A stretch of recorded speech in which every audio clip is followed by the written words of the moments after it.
Story number 1. Whispers in the Holiday Lights. I never believed in ghosts.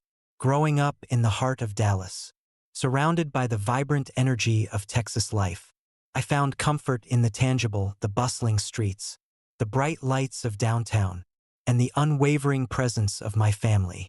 So when my wife, Susan, and our 2 children, Emily and Jake, decided to spend Christmas away from our usual routine, I was both excited and skeptical about the idea of a holiday getaway. In December of 1979, we booked a room at the Grand Oak Hotel, a stately establishment nestled in the serene outskirts of Austin, Texas. The hotel, with its elegant facade and warm, inviting interiors, promised the perfect setting for our first Christmas away from the chaos of our daily lives. The plan was simple: a cozy family dinner, festive decorations, and the joy of being together in a new environment. Upon arrival, the hotel staff greeted us warmly, their smiles genuine and their hospitality impeccable. Our room, located on the 2nd floor with a view of the snow-covered grounds, was beautifully decorated with a large Christmas tree, twinkling lights, and tasteful ornaments. Emily and Jake were thrilled, immediately taking to the tree with their excited chatter and eager hands. That evening, we joined the other guests in the grand dining hall for a lavish Christmas dinner. The room was adorned with garlands of pine and holly, and the air was filled with the scent of roasted turkey and spiced cider. Laughter and conversation flowed freely as families and friends gathered to celebrate the season. The warmth from the fireplace contrasted sharply with the chilly Texas winter outside, creating a comforting atmosphere that enveloped us all. As we sat around the table, enjoying our meal, I couldn't shake the feeling that something was slightly off. It was subtle at first, a fleeting shadow here, a whisper of movement there, but nothing that immediately raised alarm. I chalked it up to the unfamiliarity of our surroundings and the stress of the holiday preparations. Around 9 p.m., as dessert was being served, the lights in the dining hall began to flicker. At first, it was just a brief dimming of the chandelier, easily dismissed as a minor electrical glitch. But the flickering persisted, growing more erratic and prolonged. Conversations hushed as the room fell into a tense silence, broken only by the intermittent flicker of the lights and the soft crackle of the fireplace. Probably just the storm outside, Susan suggested, her voice tinged with concern as she glanced toward the windows where snow continued to fall in heavy flakes. I nodded, trying to reassure both her and myself. Yeah, nothing to worry about. Let's just enjoy the evening. But as the clock approached midnight, the atmosphere in the room changed dramatically. The temperature seemed to drop, and a palpable sense of unease settled over us. The flickering lights cast long, dancing shadows on the walls, and the air grew heavy with an unspoken tension. It was then that we heard it, a soft, rhythmic thudding coming from above. At first, we thought it was just the building settling, but the sound persisted, growing louder and more deliberate. My heart began to race as I exchanged worried glances with Susan. "Do you hear that?" I whispered, my voice barely audible over the storm outside. She nodded, her expression tense. "Yes, it sounds like footsteps." Before I could respond, another thud echoed through the room, followed by a series of quick, uneven knocks. The guests at our table looked around nervously, their eyes wide with fear. The room seemed to grow colder, the warmth of the fire now a distant memory. Just then, Emily pointed toward the staircase at the far end of the hall. "Look!" she exclaimed, her voice shaking. "There's someone standing there." Everyone turned to look, and for a split second, a shadowy figure materialized at the top of the stairs. It was a woman dressed in an old-fashioned black dress, her eyes cold and hollow as they stared directly at us. The room fell silent, the only sound the relentless storm outside and the distant creaking of the building. Before anyone could react, the figure began to descend the stairs slowly, her movements deliberate and unnerving. As she reached the bottom step, she stopped, standing motionless in the center of the room. The candles flickered violently, casting eerie shadows that danced around her, making her seem both ethereal and menacing. "Who are you?" I demanded, my voice trembling with a mixture of fear and anger. The woman didn't respond. Instead, she extended a hand toward the table, her fingers outstretched as if pleading for something. The atmosphere grew even colder, the air thick with sorrow and desperation. It was then that I noticed something. Her eyes were not just cold, but filled with an intense, haunting sadness that pierced through me. Susan stood up, her protective instincts kicking in. "We don't want any trouble. Please, leave us alone." But the woman in black remained standing, her presence unwavering. Without warning, the chair at our table began to move on its own, sliding forward until it nearly collided with the woman. The guests gasped in terror as the chair continued its movement, circling the room with no apparent force. Jake, always the brave one, attempted to stand up and help move the chair. But as soon as he did, a powerful gust of wind swept through the room, knocking him back onto his seat. The room plunged into darkness as the lights went out completely, leaving us in pitch blackness. For what felt like an eternity, we sat there in the darkness, the only sounds our frantic breathing and the soft whispers of the storm. Then, just as suddenly as they had gone out, the lights flickered back on, revealing the room in disarray. Chairs were overturned, plates shattered, and the Christmas tree swayed unnaturally, its lights dimmed and flickering once more. The woman in black was gone, leaving behind an oppressive silence that seemed to weigh heavily on us all. Panic set in as we realized that the doors were locked, both from the inside and the outside, trapping us in the haunted dining hall with the restless spirit of the past. "We need to get out of here," Susan said urgently, grabbing my arm as she tried to guide me toward the door. But as we approached, the doors remained firmly shut, no matter how hard we pushed or pulled. The windows, too, were unyielding, the snow outside now a thick barrier that kept us confined within the house. The realization that we were trapped settled over us like a dark cloud, the fear in the room now replaced by sheer desperation. As the night wore on, the strange occurrences continued. Objects moved on their own. The sound of footsteps echoed through the empty hallways, and the eerie presence of the woman in black lingered, her sorrowful eyes haunting our every move. The guests huddled together, trying to find comfort in each other as the hours dragged by with no end in sight. Just before dawn, when we thought we couldn't endure another moment of the torment, a faint light began to glow in the distance, signaling the approaching sunrise. The temperature gradually warmed, the oppressive atmosphere lifting as the first rays of sunlight broke through the storm clouds. The storm outside subsided, the wind dying down to a gentle whisper and the snow settling into a peaceful blanket. As the light filled the room, the supernatural occurrences ceased, the shadows retreating as if banished by the coming day. The doors and windows unlocked themselves, allowing us to escape the haunted confines of the dining hall. We rushed outside, breathing in the crisp, fresh air, grateful to have survived the nightmarish ordeal. In the days that followed, we attempted to process the events that had transpired, the memory of the haunting presence lingering like a shadow in our minds. Determined to understand the truth behind the ghostly apparition, we delved into the history of the Grand Oak Hotel, uncovering a tragic story that mirrored our own experience. Years earlier, on Christmas Eve of 1969, the hotel had been the site of a gruesome tragedy. A family had been celebrating their first Christmas in the newly built Grand Oak. Much like us, as they gathered for dinner, a sudden accident had occurred, a gas leak ignited by the kitchen stove, causing a massive explosion that claimed the lives of every member of the family.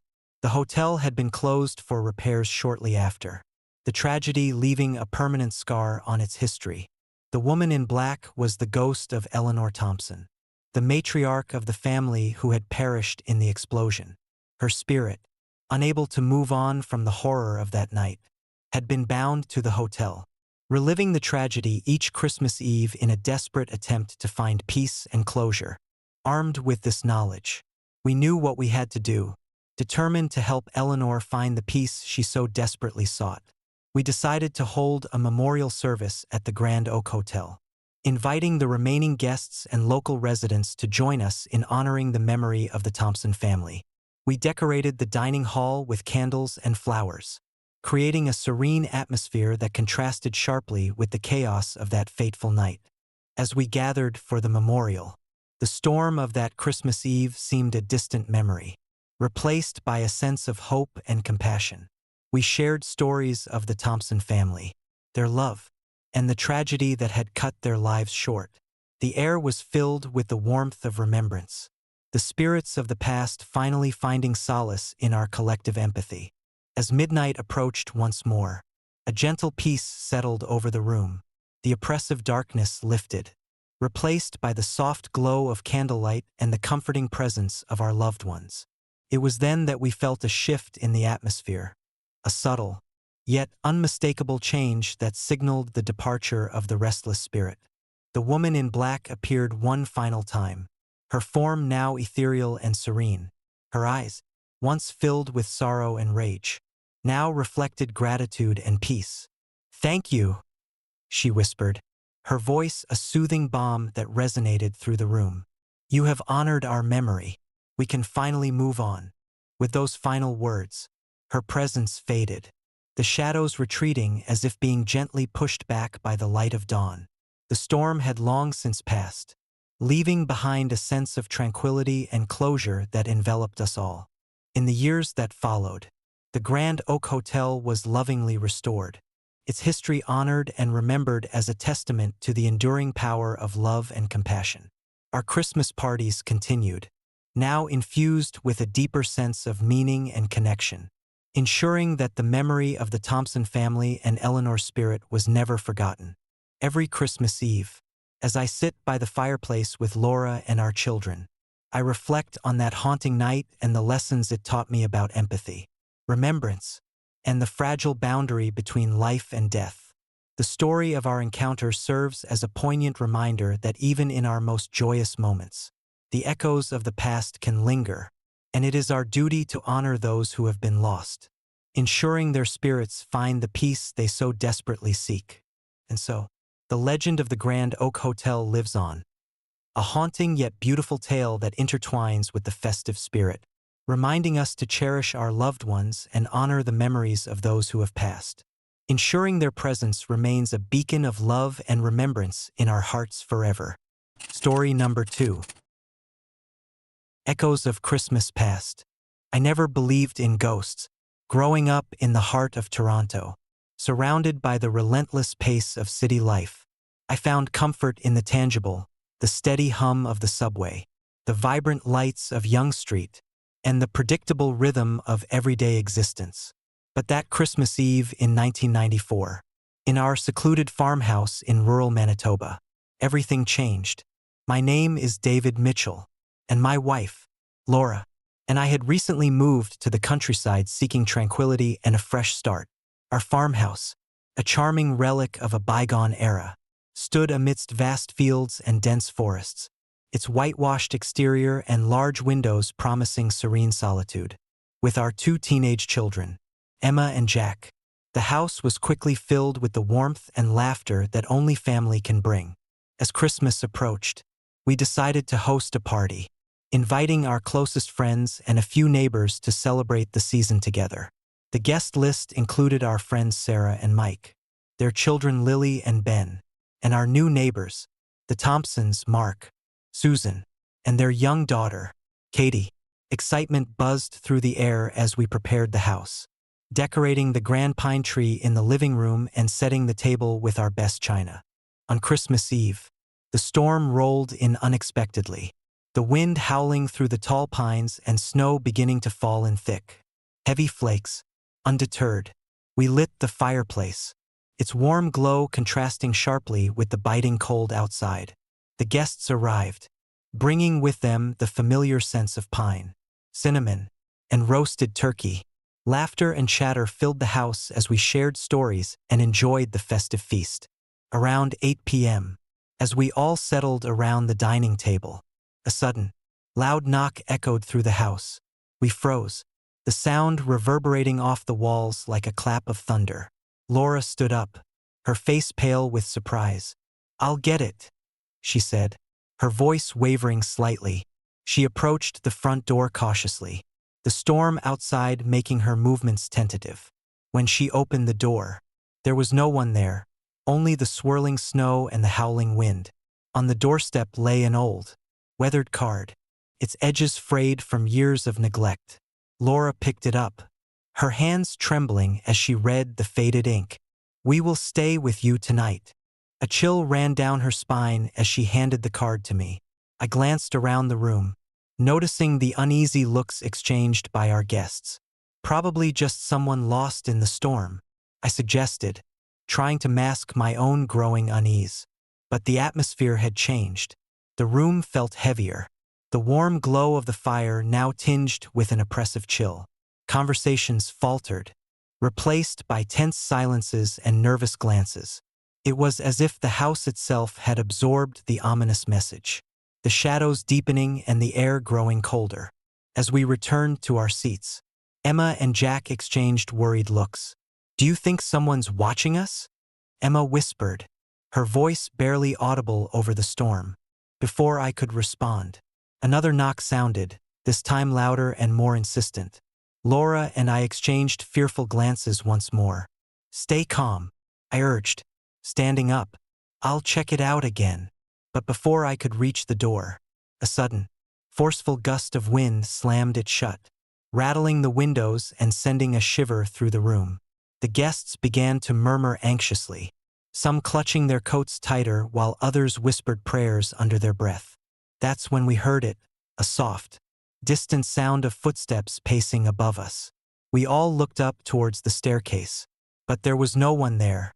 The footsteps continued, growing louder and more deliberate, as if someone or something was moving through the house. Mark, our neighbors, stood up abruptly.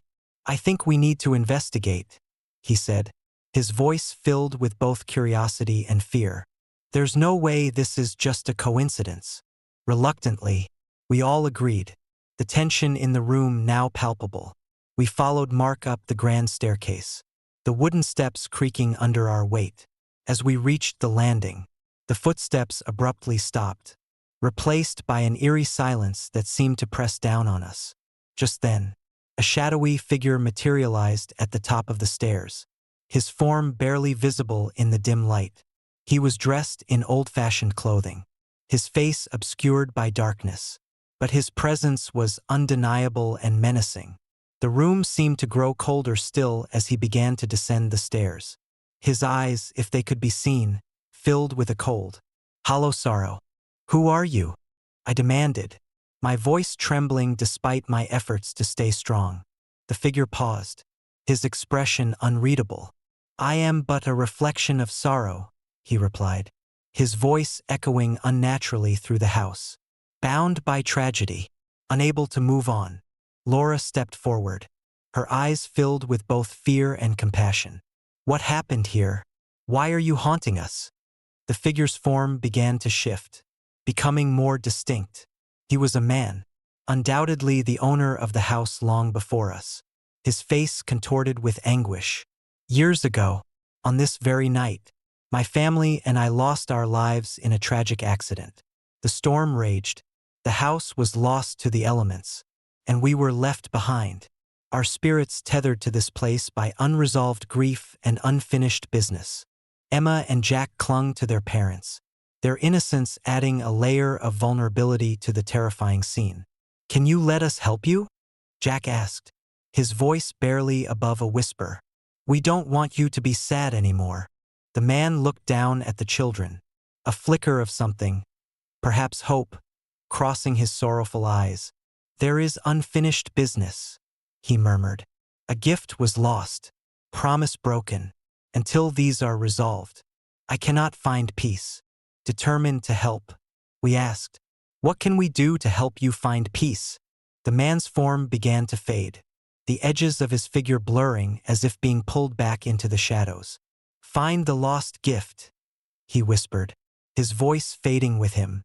"Honor our memory, and we shall be free." With those final words, the presence dissipated, leaving us standing alone in the cold silence of the house. The oppressive atmosphere lifted slightly, but the sense of lingering sorrow remained, a reminder of the tragic past that still haunted our present. In the days that followed, we delved into the history of the house, determined to uncover the truth behind the spirit's unrest. Through old records and local lore, we discovered the heartbreaking story of the Thompson family, the original owners who had perished in a car accident on Christmas Eve, decades before we had moved in. Their tragic end had left deep scars on the community, and their spirits had been restless ever since. Unable to move on from the pain and loss, armed with this knowledge, we decided to honor their memory by recreating the night of their last Christmas. Hoping to provide the closure they so desperately needed, we held a memorial service in the living room, lighting candles and sharing stories of the Thompson family. We placed a replica of the lost gift, a beautiful ornament that had been the centerpiece of their tree, beneath our own Christmas tree, symbolizing our respect and remembrance. That Christmas Eve, as we gathered with our friends and family once more, the storm returned, fiercer than ever. The wind howled through the trees, and snow continued to pile higher against the windows. But this time, we felt a sense of purpose and unity, knowing that we were there to help the restless spirits find peace. As midnight approached, we held hands, the candles flickering in the storm's fury. The room was filled with a palpable sense of anticipation and hope. Just as the clock struck 12, the atmosphere shifted, cooler yet comforting. The same shadowy figure appeared once more, his presence still sorrowful but now tinged with gratitude. "We remember you," I spoke gently, my voice steady. "We honor your memory and seek to help you find peace." The figure nodded, a faint smile breaking through his sorrow. "Thank you. Your compassion frees us." With those final words, the spirit of the man in black faded, the oppressive weight lifting as the house felt lighter. The shadows receding, the storm outside began to calm, the wind whispering a final farewell as peace settled over the farmhouse. In the weeks that followed, the hauntings ceased, replaced by a serene calm that allowed us to fully embrace the joy of the holiday season.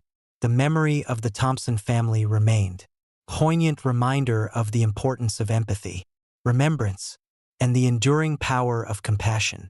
Years have passed since that transformative Christmas Eve, but the lessons remain etched in my heart. Our farmhouse in rural Manitoba stands as a testament to love, loss, and redemption, a place where the past and present coexist in harmony. Every Christmas, as I sit by the fireplace with Laura and Emily, I reflect on that night and the spirits we helped find peace, grateful for the bond that ties us to the memories of those who came before us. And so, the story of the echoes of Christmas past lives on, a haunting yet beautiful tale that intertwines with the festive spirit, reminding us to cherish our loved ones and honor the memories of those who have passed. Ensuring their presence remains a beacon of love and remembrance in our hearts forever. Story number 3. Echoes of Christmas Past. I never believed in ghosts. Growing up in suburban America, surrounded by the comforting sounds of family and the predictable rhythms of daily life, I found solace in the tangible, the laughter of my siblings, the warmth of the hearth during winter, and the steadfast presence of my parents. So when my wife, Laura, and I decided to move to rural Wisconsin for a quieter life, I was both excited and apprehensive. Little did I know, our new home would become the setting for a Christmas nightmare that would forever alter my perception of the world. Our farmhouse stood proudly at the end of a winding, tree-lined street, its whitewashed exterior and large windows promising serene solitude. Nestled amidst vast fields and dense forests, the house was everything we had hoped for. With our first Christmas in our new home approaching, we were eager to create new traditions and memories with our friends and family. In November, we hosted a small gathering to introduce our neighbors to our new life. The guest list included our friends Tom and Sarah, their children Lily and Ben, and our new neighbors, Mark, Susan, and their young daughter, Katie. The evening was filled with laughter, delicious food, and the warm glow of the fireplace, the air thick with the scents of pine and cinnamon. As Christmas Eve approached, the excitement in our home was palpable. Laura and I spent countless hours decorating the grand pine tree in the living room, stringing lights along the mantel, and hanging stockings by the fireplace. Emily, our 8-year-old daughter, was over the moon, her eyes sparkling with anticipation as she helped place each ornament with meticulous care. On Christmas Eve, we decided to host a larger party, inviting more friends and family to join us in celebrating the season. The farmhouse was alive with activity, children darting around in festive attire, adults sharing stories over glasses of mulled wine, and the occasional crackle from the fireplace adding to the cozy atmosphere. The storm outside was fierce, the wind howling through the tall pines and snow piling higher against the windows. But inside, the house was a sanctuary of warmth and joy. Around 8 p.m., as we all settled around the dining table for dinner, a sudden, loud knock echoed through the house. We froze, the sound reverberating off the walls like a clap of thunder. Laura stood up, her face pale with surprise. "I'll get it," she said, her voice wavering slightly.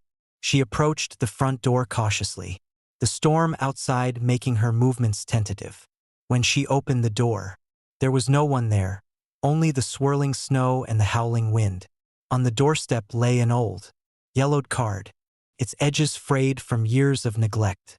Laura picked it up, her hands trembling as she read the faded ink.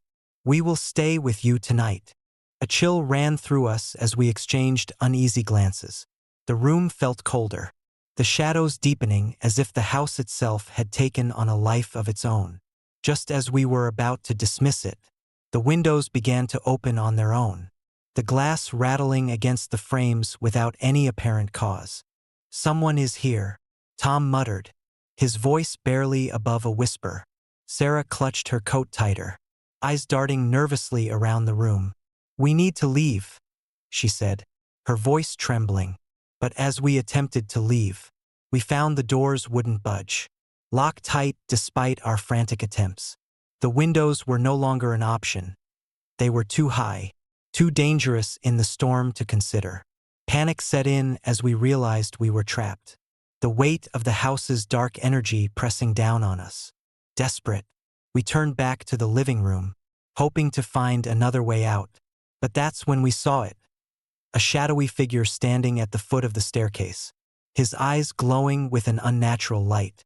He was dressed in old-fashioned attire, a long black coat billowing around him, his face obscured by darkness. "Who are you?" Tom demanded, stepping forward bravely despite the fear gnawing at him. The figure didn't respond. Instead, he began to move down the stairs, his presence filling the room with a sense of dread. As he reached the bottom step, he raised his hand, and a cold gust of wind swept through the house, extinguishing the candles and plunging us into darkness. We fumbled for our flashlights, the beam cutting through the blackness to reveal the man again, his eyes burning with an intense, hollow sorrow. "Leave now," he intoned, his voice echoing through the silent house. "This is not your night." But fear rooted us to the spot. The figure advanced, each step deliberate and unnerving. As he reached out a hand towards us, the room began to shake, the walls groaning under the strain of unseen forces. The sound of children's laughter filled the air, haunting and disembodied, as ghostly apparitions began to materialize around us. Silent, sorrowful faces of those who had perished on that tragic night. "We're just trying to celebrate Christmas," I managed to say, my voice cracking under the pressure. The man in black paused, his expression unreadable. "Christmas is a time for joy and remembrance. Honor our memory, and let us find peace." Determined to help these restless spirits, we decided to perform a makeshift memorial. We gathered whatever we could find, candles, family photos, personal mementos, and set them around the room, creating a circle of remembrance. As we shared stories of those who had been lost, the oppressive energy began to ease, the shadows receding as if responding to our efforts. Just as we began to feel a sense of hope, the figure of the man in black appeared once more, his eyes now filled with gratitude and peace. "Thank you," he whispered, his voice now softer, more at peace. "You have remembered us. We can finally move on." With those final words, the shadows receded, the temperature warmed, and the storm outside began to calm. The house felt lighter. The darkness lifted as the spirits found the closure they had been seeking. The doors and windows, once locked and oppressive, now opened effortlessly, allowing us to leave the house and escape the nightmarish ordeal. As dawn broke, the first light of Christmas morning filtered through the trees, casting a golden glow over the snow-covered landscape. We stood outside the house, the memory of the night's horrors fading like a bad dream, replaced by the serene beauty of a new day. In the weeks that followed, the farmhouse remained peaceful, the hauntings ceased, and the weight of the past was lifted. The story of our Christmas Eve became a local legend, a tale of tragedy and redemption that served as a reminder of the importance of empathy and remembrance. Years have passed since that transformative Christmas Eve, but the lessons remain etched in my heart. Every Christmas, as I gather with family and friends, I reflect on the power of compassion and the enduring bonds that connect us, both in life and beyond. The spirits of the lost are now at peace, their memories honored, ensuring that their presence is never forgotten but celebrated with love and respect. And so, the story of echoes of Christmas past lives on, a haunting yet heartwarming tale that intertwines with the magic of the season, reminding us all to cherish our loved ones and honor the memories of those who have passed, ensuring their spirits find peace and our hearts remain forever connected. Story number 4. Whispers of the Evergreen. I never believed in ghosts. Growing up in the heart of Milwaukee, surrounded by the bustling city life, I found comfort in the tangible, the steady hum of traffic, the vibrant lights of downtown, and the predictable rhythm of everyday existence. So when my wife, Karen, and I decided to move to the quiet suburbs of Wisconsin, we saw it as the perfect escape from our hectic lives. Little did we know, our new home would become the stage for a Christmas nightmare that would forever change our understanding of the unseen world. Our house, a charming 2-story colonial nestled at the end of a tree-lined street, was everything we had hoped for. The white clapboard exterior and large bay windows gave it a timeless elegance, while the sprawling backyard promised serene solitude. Moving in just before the holidays, we were eager to create new memories, filled with laughter and the warmth of family and friends. As Christmas approached, the excitement in our home was palpable. Karen and I spent countless hours decorating the house, stringing lights along the eaves, hanging stockings by the fireplace, and carefully selecting ornaments for our first Christmas tree in the new home. Emily, our 8-year-old daughter, was over the moon, her eyes sparkling with anticipation as she helped place each ornament with meticulous care. On Christmas Eve, we decided to host a small party, inviting our closest friends and family to celebrate the season together. The guest list included our neighbors, the Millers, our college friends, Tom and Lisa, and Tom's sister, Rebecca. The evening was filled with laughter, delicious food, and the joyous spirit of the season. The grand oak tree in the living room stood proudly, adorned with twinkling lights and carefully arranged decorations that Emily had lovingly curated. As midnight approached, the storm outside intensified, the wind howling through the trees and the snow piling higher against the windows. The warmth inside the house contrasted sharply with the biting cold outside, creating a cozy sanctuary for our guests. We gathered around the tree, exchanging gifts and sharing stories, the flickering fire casting a golden glow across the room. At precisely 12 o'clock, we decided to turn on the string lights that adorned the tree, adding a magical sparkle to the room. As the lights illuminated the ornaments, something strange happened. A chill swept through the room, the temperature dropping noticeably despite the roaring fire. The guests exchanged uneasy glances, but we dismissed it as a trick of the storm. That's when we saw him, A shadowy figure materialized just above the top of the tree, his form barely discernible against the glow of the lights. He was dressed in an old-fashioned suit, his eyes cold and hollow as they fixed upon us. For a moment, time seemed to stand still, the festive atmosphere now thick with tension and fear. "Who's there?" Karen asked, her voice trembling.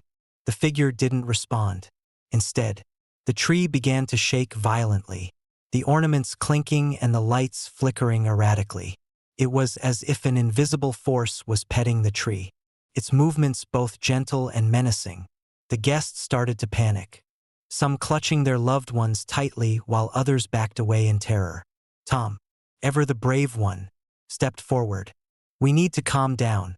Maybe it's just a reflection or something." But as he approached the tree, the figure became more defined, his presence more oppressive. Rebecca let out a scream as the shadowy man began to move towards us, his eyes burning with an unnatural intensity. Before anyone could react, a powerful gust of wind swept through the room, slamming the doors shut and trapping us inside. "We need to leave," Rebecca shouted, tears streaming down her face. "Now!" Karen grabbed my arm, her grip tight with fear. "Stay calm, David. Let's not make any sudden moves." But it was too late. The man in black reached out a ghostly hand, his touch sending a jolt of icy terror through my body. The room seemed to spin, the walls closing in as the figure's presence grew stronger, more suffocating. The guests huddled together, whispering prayers and pleading for the nightmare to end. In a desperate attempt to save ourselves, I grabbed Emily and pulled her away from the tree. "Come on, sweetheart. We need to get out of here." As we stumbled towards the back door, the storm outside intensified, the wind tearing at the curtains and the snow blinding our vision. The man in black followed us, his form flickering like a candle flame in the wind, never wavering from his haunting gaze. We reached the door and tried to open it, but it was locked, the handle frozen solid. Panic surged through me as I realized we were trapped, the storm outside mirroring the chaos within. Karen and I exchanged a desperate look, knowing that whatever was happening was beyond our control. Suddenly, the door swung open with a violent force, sending a blast of freezing air into the room. The figure of the man in black stood at the threshold, his eyes glowing with a malevolent light. He stepped inside, his presence filling the room with an overwhelming sense of dread. "You cannot leave," he declared, his voice echoing through the house. "This house is mine." Fear turned to determination as I realized we had to confront whatever spirit was haunting our home. Summoning every ounce of courage, I stepped forward, meeting his cold gaze. "What do you want from us?" The man paused, his expression shifting from anger to sorrow. "I was once the owner of this house. My family and I were celebrating Christmas when tragedy struck. An accident took my loved ones from me, leaving me alone and broken. I cannot move on until my family is remembered and my story is told." Karen stepped beside me, her voice gentle yet firm. "We honor your memory. Tell us your story, and let us help you find peace." The ghostly figure seemed to waver, his eyes softening as he began to recount his tale. He spoke of a Christmas night filled with joy and laughter, of a tragic accident that left his family dead and him as the sole survivor. Unable to comprehend the loss, his spirit had been bound to the house, reliving the sorrow of that fateful night each Christmas Eve. As he spoke, the room grew quieter, the tension easing as we listened to his heartfelt plea. The guests gathered around, their fear replaced by empathy and compassion. We vowed to honor his memory, to remember his family and share their story with the world. With our promises made, the man in black began to fade, his form becoming translucent as the warmth of our compassion enveloped him. "Thank you," he whispered, his voice now filled with gratitude. "You have given me peace." As he vanished, the room returned to normal, the storm outside calming to a gentle snowfall. The oppressive chill lifted, replaced by the comforting warmth of the fire and the lingering sense of closure. We stood there in silence, the weight of the night's events settling over us, knowing that we had helped a restless spirit find the peace he so desperately sought. In the weeks that followed, our home felt different, lighter, as if a heavy burden had been lifted. The haunting presence was gone, replaced by a serene calm that allowed us to fully embrace the joy of the holiday season. The story of the man in black became a cherished memory, a reminder of the importance of empathy and the power of remembrance. Years have passed since that transformative Christmas Eve, but the lessons remain etched in my heart. Our home in Wisconsin stands as a testament to love, loss, and redemption, a place where the past and present coexist in harmony. Every Christmas, as we gather around the tree, the memory of that night serves as a poignant reminder to cherish our loved ones and honor the memories of those who have passed. And so, the story of the shadows of the silent house lives on, a haunting yet beautiful tale that intertwines with the festive spirit, reminding us to embrace both the joys and sorrows of life, ensuring that no spirit is left forgotten and that every story is remembered with love and compassion. Story number 5. Shadows of the Silent House. I never believed in ghosts. Growing up in the heart of New York City, surrounded by the relentless pace of urban life, I found comfort in the tangible, the hum of traffic, the flickering lights of Times Square, and the steady rhythm of daily existence. So when my wife, Laura, and I decided to purchase an old Victorian house in upstate New York, we saw it as the perfect escape from our hectic lives. Little did we know, that decision would plunge us into a nightmare that would forever alter our understanding of reality. Our new home, nestled at the end of a winding, tree-lined street, was a picturesque relic of a bygone era. The whitewashed facade and ornate trim gave it an air of timeless elegance, while the sprawling backyard, blanketed in snow during the winter months, promised serene solitude. We moved in just before Christmas 1987, eager to christen our first holiday season together in our dream home. The first few weeks were blissful. We decorated the house with care. Strings of lights adorned the eaves. A grand Christmas tree stood proudly in the living room, and stockings hung by the fireplace, each one personalized with the names of our closest friends and family. Laura relished the quiet evenings spent by the fire, and I enjoyed the peaceful mornings sipping coffee on the porch, watching the snowflakes dance in the crisp winter air. On Christmas Eve, we decided to host a party, inviting our friends and a few family members to celebrate our first holiday in the new house. The guest list included our neighbors, the Parkers, our college friends, Mike and Susan's brother, Tom. The evening was filled with laughter, delicious food, and the joyous spirit of the season. Everyone seemed to fit perfectly into the warm, inviting atmosphere we had created. As the night progressed, the storm outside intensified, the wind howling through the trees and the snow piling higher against the windows. The guests huddled around the fireplace, sharing stories and enjoying each other's company. Laura moved gracefully around the room, ensuring everyone was comfortable, while I chatted with Tom, reminiscing about our college days. Around 10 p.m., as the clock neared midnight, an eerie stillness settled over the house. The cheerful chatter gave way to a heavy silence, broken only by the occasional crackle from the fire. It was then that we heard it, a soft, rhythmic thudding sound coming from upstairs. At first, we dismissed it as the house settling or the wind rattling the windows. But the noise persisted, growing louder and more deliberate. "Did you hear that?" Mike asked, his brow furrowed in confusion. "Yes," I replied, trying to remain calm. "Probably just the house." Laura glanced nervously toward the staircase. "Maybe someone upstairs?" We exchanged uneasy looks, but no one seemed particularly concerned. The guests resumed their conversations, though the unease lingered like a shadow in the room. As we settled back into our seats, the atmosphere felt tense, the warmth of the fire unable to dispel the creeping fear that something was amiss. Suddenly, another thud echoed through the house, this time accompanied by the unmistakable sound of footsteps pacing back and forth. The room fell silent, every pair of eyes darting toward the staircase.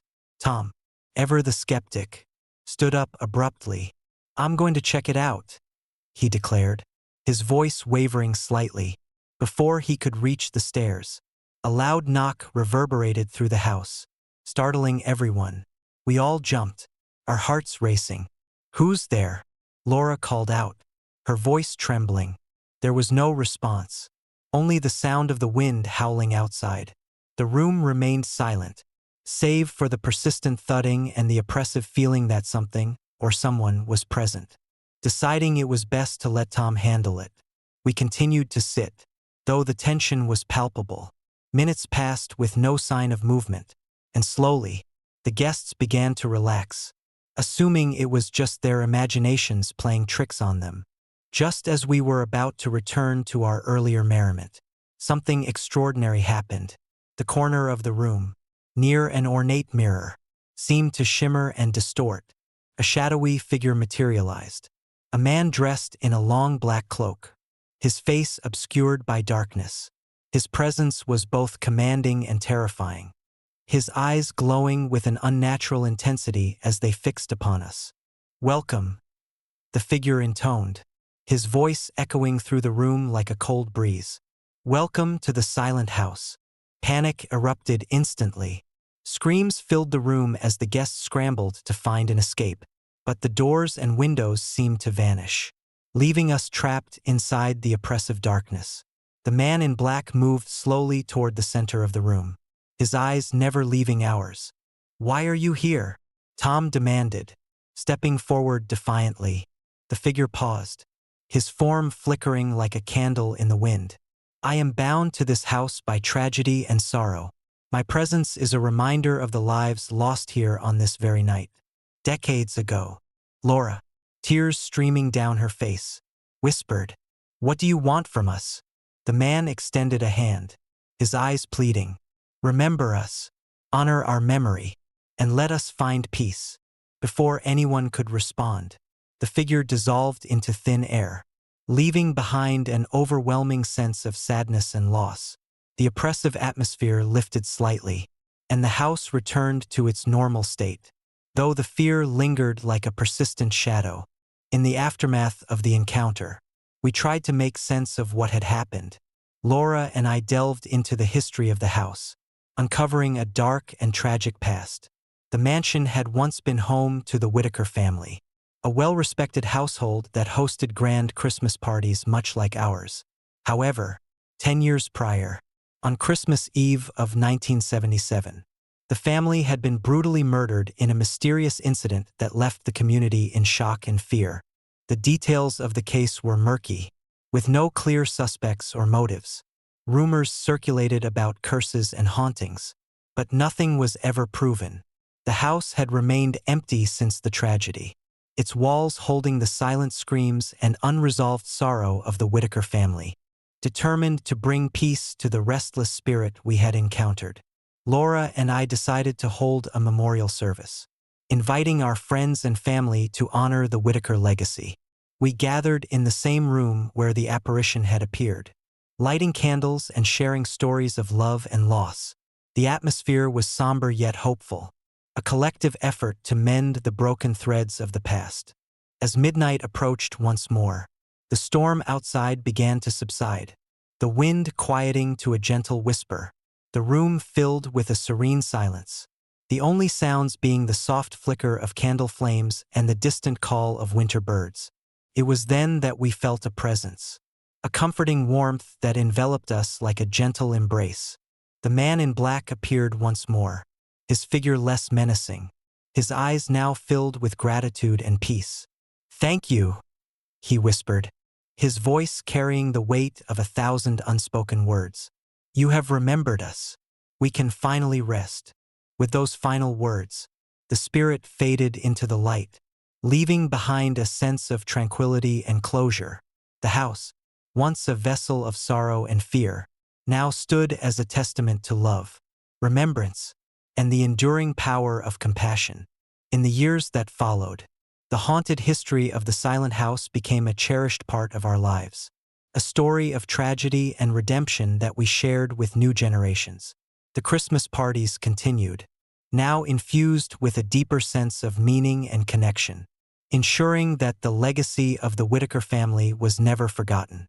Every Christmas, as I sit by the fireplace with Laura and our children, I reflect on that fateful night and the lessons it taught me about empathy, remembrance, and the fragile boundary between life and death. The shadows of the past serve as a poignant reminder that even in our most joyous moments, the echoes of tragedy can linger, and it is our duty to honor those who have been lost, ensuring their spirits find the peace they so desperately seek.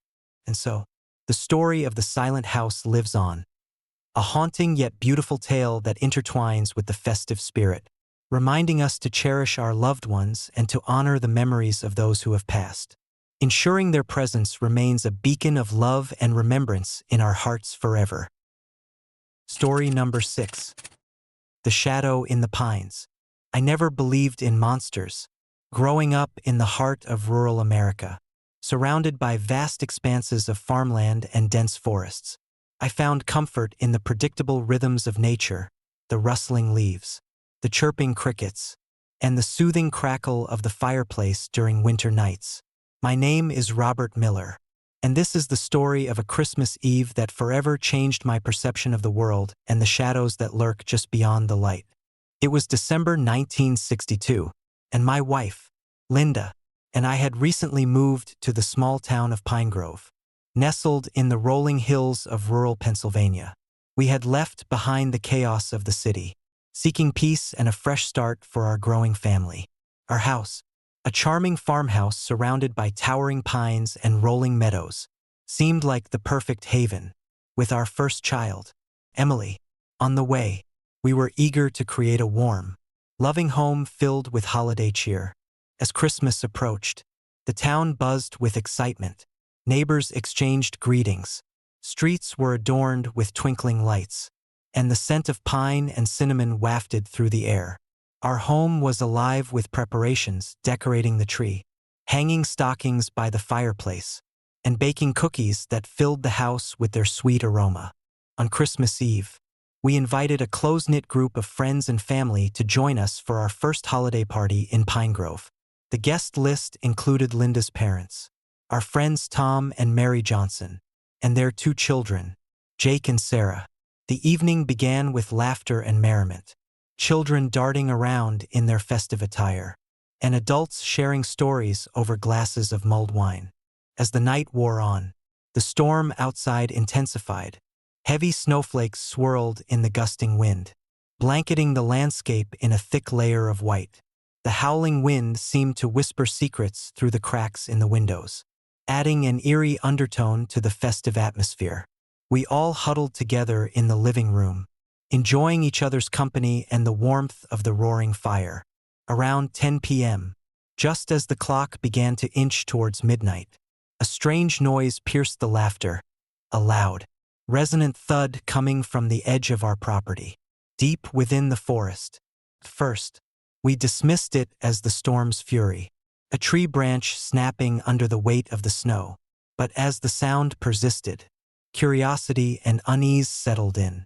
Tom, ever the adventurous one, stood up and approached the window, peering into the darkness beyond the tree line.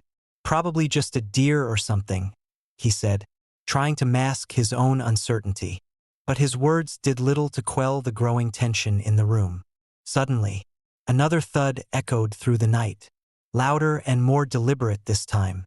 The guests exchanged worried glances, the jovial atmosphere now tinged with fear. "Maybe we should check it out," Sarah suggested, her voice wavering slightly. Linda placed a comforting hand on my shoulder. "Don't be foolish, Sarah. It's probably nothing." But Tom was insistent. "I think someone or something is out there. We should make sure everything's okay." Reluctantly, Linda and I agreed, and we gathered a few essentials before heading out into the storm. Tom, Mary, Jake, and Sarah followed, their faces pale against the whiteness of the night. Armed with flashlights and a sturdy sense of camaraderie, we made our way towards the source of the noise. The snow was thick and unyielding, making each step a laborious effort. The trees loomed ominously, their branches heavy with snow, casting long shadows that seemed to dance in the flashlight beams. As we ventured deeper into the forest, the sounds of the storm grew louder, the wind howling through the pines like a chorus of lost souls. After what felt like an eternity, we reached the spot where the thuds had originated, a clearing encircled by dense trees. The moon, partially obscured by clouds, cast a ghostly glow over the snow, making everything appear otherworldly. We paused, trying to catch our breath and make sense of the sounds. "Look over there," Tom pointed, his voice barely above a whisper. Through the trees, a pair of glowing red eyes stared back at us, fixed and unblinking. My heart raced as a shadowy figure emerged from the darkness. A man dressed in a long black cloak, his presence both menacing and otherworldly. He stood motionless, his eyes burning with an intense, unnatural light. Jake took a step forward, curiosity overcoming fear. "Hey, what are you doing out here?" The figure remained silent, his gaze unwavering. Suddenly, a powerful gust of wind swept through the clearing, sending a flurry of snow into the air and knocking Jake off his feet. He landed hard, the wind pushing him back against the tree, his flashlight extinguished by the force. Tom moved to help him up, but the figure began to advance, his movements slow and deliberate. "Stay back," I warned, my voice trembling. "We don't want any trouble." But the man in black showed no signs of aggression, only a haunting sadness that seemed to emanate from his very being. "Leave this place," he intoned, his voice echoing through the forest. "This is not your home." Before we could respond, the figure vanished into thin air, leaving us standing in the storm once more. The red eyes flickered briefly before disappearing, leaving us in an oppressive silence that seemed to press down on us from all sides. We stood there, stunned and terrified, until finally, the storm began to subside, the wind easing into a gentle whisper. The only sound was the soft crunch of snow under our boots as we made our way back to the safety of our home. The memory of the red eyes and the shadowy figure etched into our minds. The next morning, the snow had stopped, leaving behind a serene and undisturbed landscape. But the fear from the previous night lingered, a shadow that hung over our holiday celebrations. We tried to brush it off as a trick of the storm, but the unease never fully left us. Over the following weeks, strange occurrences began to plague our household. Objects moved on their own, doors slammed shut without warning, and the sound of children's laughter echoed through the empty halls. Jake and Sarah claimed to see fleeting shadows out of the corner of their eyes, and Emily, still too young to understand, would wake up crying in the middle of the night, convinced that someone was watching her. Desperate for answers, I delved into the history of Pinegrove, uncovering a tragic story that mirrored our own experience. 10 years prior, on Christmas Eve of 1956, a similar incident had occurred in our very town. A family had hosted a Christmas party, inviting friends and relatives to celebrate the holiday. Amidst the festivities, mysterious guests had arrived, only to vanish without a trace by midnight. The family had been left shattered, their home haunted by the restless spirits of those who had mysteriously disappeared. As I pieced together the parallels between the old story and our own, it became clear that the forest surrounding our home held more secrets than we could have imagined. The figure we had encountered was likely one of the lost souls, bound to our town by unresolved pain and a desperate need for closure. Determined to break the cycle of fear and hauntings, Linda and I decided to hold a memorial for the lost spirits, honoring their memory and seeking to bring peace to their restless souls. We invited the remaining friends and family to join us in a heartfelt ceremony, lighting candles and sharing stories of those who had been lost to the forest's mysterious grip. On the following Christmas Eve, as we gathered around the fireplace, the atmosphere was filled with a sense of hope and reconciliation. We recited prayers and played songs of remembrance, our voices blending with the crackling fire. As midnight approached, the storm once again began to gather, the wind whispering through the trees in a familiar pattern. As the clock struck 12, a gentle light filled the room, casting a warm glow over the assembled guests. The air grew still, and for a moment, there was a palpable sense of peace. Then, the sound of footsteps echoed softly from the forest, followed by the faint glow of red eyes peering through the windows. But this time, instead of fear, there was a sense of understanding. The shadows of the past mingled with the present, creating a bridge between the living and the dead. The spirits of the lost guests appeared once more, their forms less menacing, their eyes filled with gratitude and relief. "Thank you," the man in black whispered, his voice carrying the weight of 1,000 unspoken words. "We can finally rest." With those final words, the spirits faded into the night, their presence leaving behind a serene calm. The storm dissipated, the snow gently settling as if acknowledging the peace that had been restored. From that Christmas Eve onward, the haunting occurrences ceased, the shadows retreating into the depths of the forest where they belonged. Our home was no longer a place of fear, but a sanctuary of love and remembrance, a testament to the power of compassion and the importance of honoring those who had been lost.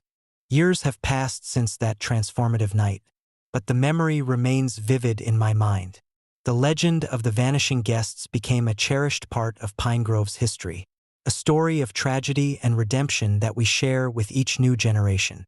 Our Christmas parties continued, now infused with a deeper sense of meaning and connection, ensuring that the spirits of the past were never forgotten. Every Christmas, as I sit by the fireplace with Linda and Emily, I reflect on that night and the lessons it taught me about empathy, remembrance, and the fragile boundary between life and death. The shadows in the story number 7. The vanishing guests. I never believed in ghosts, growing up in the bustling heart of London. Surrounded by the relentless pace of city life, I found comfort in the tangible, the clatter of the underground, the vibrant chatter of Trafalgar Square, and the steady rhythm of everyday existence. But that Christmas Eve of 1935 changed everything I thought I knew about the unseen world. My name is Edward Thompson, and I had recently married Margaret Carter. Our wedding had been a modest affair, filled with friends and family, and our new life together was just beginning. Margaret and I decided to celebrate our first Christmas as husband and wife with a grand party at her family's ancestral home in the countryside, a sprawling Victorian manor that had stood for generations, its stone facade blanketed in a thick layer of snow. The manor was a beautiful relic, with high ceilings, ornate woodwork, and large windows that framed the picturesque winter landscape. As we arrived on Christmas Eve, the anticipation of a joyful celebration filled me with excitement. The air was crisp, the scent of pine from the towering oaks surrounding the house mingling with the aroma of roasted turkey and mulled wine that awaited us inside. Our family had extended invitations to a close-knit group of friends and relatives, all eager to partake in the festivities. The evening began with laughter and merriment, children darting around the grand halls, their faces alight with the magic of the season. Margaret moved gracefully from room to room, ensuring everyone was comfortable and enjoying themselves. Around 9 p.m., as the clock neared midnight, we decided to open the doors to welcome any last-minute guests. The snow had ceased, leaving the manor secluded amidst the tranquil whiteness of the countryside. We stood by the large front doors, ready to greet our guests, when the sound of footsteps echoed from the driveway. A group of strangers approached, their silhouettes outlined by the soft glow of the manor's lanterns. They were dressed in attire that seemed out of place for the era: long, dark coats and hats that obscured their faces. Margaret and I exchanged puzzled glances, but greeted them warmly nonetheless. "Welcome to our Christmas celebration," Margaret said, extending her hand. "Please, come in and join us." The strangers entered without hesitation, their presence initially unnoticed by most. They moved with an eerie grace, taking seats at the dining table alongside our invited guests. Conversations resumed, albeit with a subtle undercurrent of unease that I couldn't quite place. The night continued seamlessly, the warmth of the fire and the clinking of glasses masking any lingering doubts.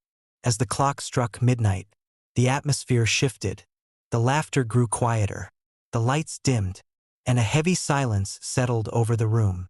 It was then that Margaret noticed it, a subtle change in the strangers' demeanor. Their smiles seemed forced, their eyes hollow and distant, as if they were mere shadows of their former selves. "Is everything all right?" I asked, concern etching my features. Margaret nodded slowly. "Yes, just a bit tired, I suppose." We decided to take a break, stepping outside onto the veranda for some fresh air. The snow had begun to fall again, thick flakes swirling in the cold night air. As we stood there, watching the snowflakes dance under the light of the moon, the strangers remained seated inside, their presence now a source of discomfort. Suddenly, a piercing scream echoed through the manor, jolting us from our reverie. We rushed back inside to find the room in chaos.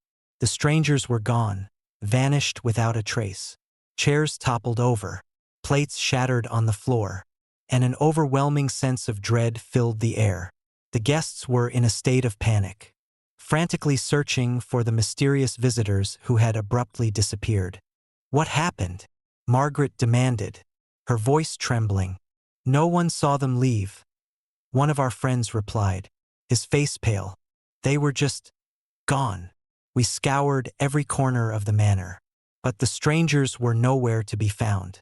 It was as if they had never existed, leaving behind nothing but the lingering scent of pine and the shattered remnants of their brief stay.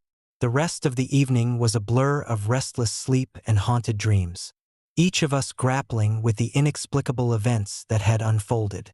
In the days that followed, we tried to make sense of what had happened. Our friends and family dismissed it as a prank or a trick of the mind brought on by the festive stress. But the manor held its secrets tightly, and the truth remained elusive. A week after the party, as Christmas decorations were being taken down, I decided to investigate the manor's history more thoroughly. In the dusty attic, amidst old trunks and forgotten relics, I discovered a series of newspaper clippings and old journals belonging to Margaret's great-grandfather, Henry Thompson. The articles detailed a tragic event that had occurred exactly 10 years prior, a devastating car accident on Christmas Eve that had claimed the lives of Margaret's great-grandmother and 2 young children. According to the accounts, the family had been returning from a holiday visit when their car had skidded on the icy roads, plunging into a ravine. The accident had been swift and brutal, leaving no survivors. The manor had been left vacant for years, the tragedy casting a long shadow over the family's legacy. As I read through the journals, a horrifying realization dawned on me.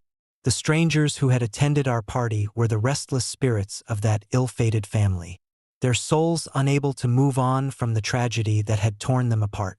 Their appearance during our celebration was a desperate attempt to reconnect, to relive their final moments in a semblance of normalcy. Determined to bring peace to these tormented spirits, I shared my findings with Margaret. Together, we sought the help of a local medium, Mrs. Abigail Hartley, known for her ability to communicate with the dead and soothe restless souls. With trepidation, we invited her to the manor to conduct a séance, hoping to understand the spirits' lingering anguish and guide them toward peace. On the following Christmas Eve, we gathered once more in the manor, the air thick with anticipation and fear. The guests, now familiar with the manor's haunted past, watched nervously as Mrs. Hartley prepared her tools, candles, crystals, and a Ouija board laid out on the dining table. The room was dimly lit, shadows dancing ominously as the candlelight flickered. Mrs. Hartley began to chant softly, her voice a soothing melody that seemed to bridge the gap between the living and the dead. The temperature dropped, and a heavy silence enveloped the room. As she called out to the spirits, the air grew thick with tension, the presence of unseen entities palpable. "We seek your presence," Mrs. Hartley intoned, her eyes closed in concentration. "Please, communicate with us. Share your story." For a moment, nothing happened. Then, the candles flickered violently, and a cold wind swept through the room, extinguishing the flames. In the sudden darkness, the red eyes appeared once more, glowing intensely through the window. The shadowy figure of the man in the black cloak stood before us, his presence more commanding and sorrowful than ever. "We are trapped," he whispered, his voice echoing through the room. "Our lives were cut short, our journey unfinished. We seek closure, remembrance, and peace." Margaret stepped forward, her voice steady despite the fear gripping her heart. "We honor your memory. We remember your lives and the tragedy that befell you. Please, let us help you find peace." The man's figure seemed to soften, the sorrow in his eyes reflecting the pain of loss and unfulfilled desire. "Remember us," he implored, his voice tinged with both hope and despair. "Do not forget our story. Help us move on." With that, the oppressive atmosphere began to lift, the spirits of the family slowly fading into the ether as a sense of calm washed over the room. The candles reignited, their flames burning brightly as if affirming the success of our efforts. The manor felt lighter, the shadows receding as the spirits found the peace they had long been denied. As the night drew to a close, we felt a profound sense of accomplishment and relief. The haunting presence that had once tormented our celebrations was gone, replaced by the lingering warmth of remembrance and compassion. The manor, once a place of sorrow and tragedy, now stood as a symbol of healing and the enduring power of love. Years have passed since that transformative Christmas, but the memory remains vivid in my mind. The manor in the countryside, now lovingly maintained, continues to host holiday gatherings, each one a testament to the lives that were lost and the peace that was finally achieved. The legend of the vanishing guests became a cherished part of our family's history, a story of love, loss, and redemption that we share with each new generation.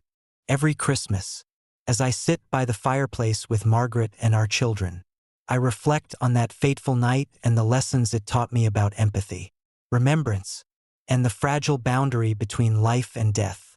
The echoes of the past serve as a poignant reminder that even in our most joyous moments, the shadows of tragedy can linger, and it is our duty to honor those who have been lost, ensuring their spirits find the peace they so desperately seek. And so, the story of the vanishing guests lives on, a haunting yet beautiful tale that intertwines with the festive spirit, reminding us to cherish our loved ones and to honor the memories of those who have passed. Ensuring their presence remains a beacon of love and remembrance in our hearts forever.